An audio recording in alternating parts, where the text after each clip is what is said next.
Hello friends, 2025ல் என்னென்ன exam நடந்துச்சுன்னா group 4 group 2 STSC நடந்துச்சு இல்லையா.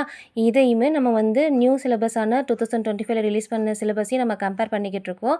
நேற்று பார்த்தீங்கன்னா அறநூல்கள் தொடர்பான செய்திகள் பார்த்தோம் இல்லைங்களா. அதில் நம்ம என்னென்ன பார்த்தோம், ஏலாதி, திரிகடுகம், நான்மணிக்கடிகை, முதுமொழி காஞ்சி, இந்த நாளையும் பார்த்துருந்தோம். இன்றைக்கி வந்து நம்ம திருக்குறள் சம்மந்தமான கேள்விகள் பார்க்கலாங்க.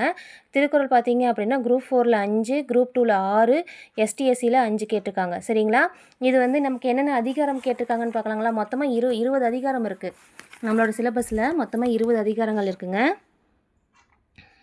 இங்கே பாருங்கள், 20 அதிகாரங்கள் இருக்குது. ஒழுக்கமுடைமை, பொறையுடைமை, ஊக்கமுடைமை, விருந்தோம்பல், அறனறிதல், ஈகை, பெரியோரை துணைக்கோடல், வினை செயல் வகை, அவை அஞ்சாமை, கண்ணோட்டம், அன்புடைமை, கல்வி, நடுநிலைமை, கூடா ஒழுக்கம், கல்லாமை, செங்கோன்மை, பண்புடைமை, நட்பாராய்தல், புறங்கூறாமை, அருளுடைமை. இந்த மொத்தம் நமக்கு 20 இருக்குது. அந்த 20ல் பார்த்தீங்க அப்படின்னா நமக்கு நமக்கு நடந்ததில் 3 எக்ஸாம். அந்த 3 எக்ஸாமில் பார்த்திங்கன்னா மொத்தம் 11 அதிகாரம் கேட்டிருக்காங்க.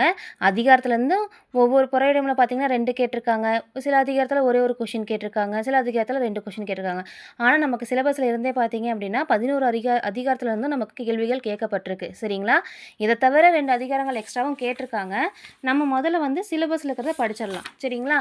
நான் இனி வந்து என் திருக்குறளில் என்ன கொஷின் கேட்டிருக்காங்க அப்படிங்கிறத நான் டீட்டெயிலாக இனி வீடியோ போடுறேன். சரிங்களா. நன்றி.